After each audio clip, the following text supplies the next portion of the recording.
तो बीजेपी की लोकसभा में तो बहुमत है, लेकिन राज्यसभा में बीजेपी के पास बहुमत नहीं है। उनकी 93 सीट्स हैं 238 में से। तो अगर नॉन बीजेपी सारी पार्टियां इकट्ठी हो जाएं तो इस अध्यादेश को हराया जा सकता, इसको बिल को हराया जा सकता है। शुक्रिया अदा करना चाहता हूं कि आज उन्होंने बहुत ही वार्म और अफेक्शनेट तरीके से हम लोगों को रिसीव किया, हमें मिलने का समय दिया, हमारे साथ बहुत लंबी चर्चा की।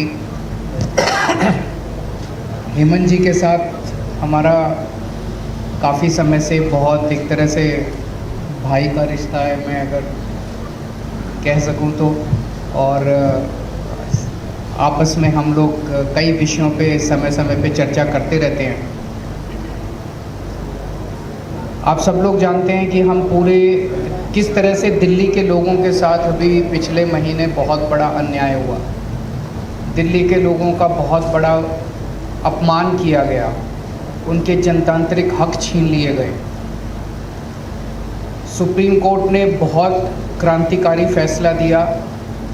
सुप्रीम कोर्ट ने कहा कि दिल्ली के लोग जो सरकार चुनते हैं उस सरकार को काम करने के लिए सारी शक्तियां प्रदान की जा रही हैं। सुप्रीम कोर्ट ने सारी शक्तियां दिल्ली की सरकार को, दिल्ली एक यूनियन टेरिटरी माना जाता है, इसलिए समय समय पे मोदी सरकार ने हमसे बहुत सारी शक्तियां छीन ली थी।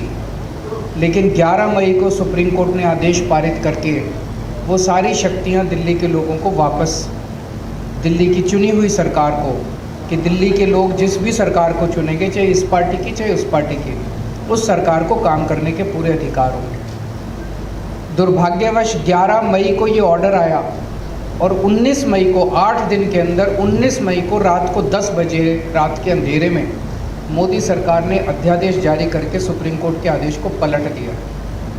मोदी सरकार ने कहा कि नहीं, दिल्ली की सरकार को हम काम नहीं करने देंगे, दिल्ली वाले जो मर्जी सरकार चुने उसको हम काम नहीं करने देंगे, उसके पास काम करने के लिए कोई शक्तियाँ नहीं होंगी। ये तो एक तरह से दिल्ली के लोगों का अपमान है, दिल्ली के लोगों के अधिकार छीन लिए गए और दिल्ली के लोगों को बिल्कुल एक तरह से जनतंत्र के अंदर एक बेदखल कर दिया गया, पूरी की पूरी दिल्ली के 2 करोड़ लोगों को। अब ये जो अध्यादेश जारी किया गया है ये संसद में आएगा, संसद के मॉनसून सेशन में।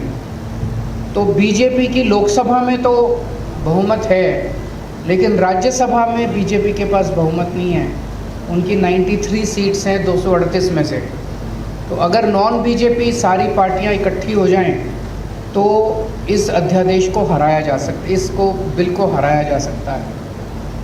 ये बात केवल दिल्ली की नहीं है, ये बात इस देश के जनतंत्र की है, फेडरल प्रिंसिपल्स की है। झारखंड टाइम्स के साथ जुड़ने के लिए हमारे Facebook page Jharkhand times .live को लाइक करें। साथ ही साथ हमारे ऐप झारखंड टाइम्स को गूगल प्ले स्टोर से इंस्टॉल करना बिल्कुल न भूलें।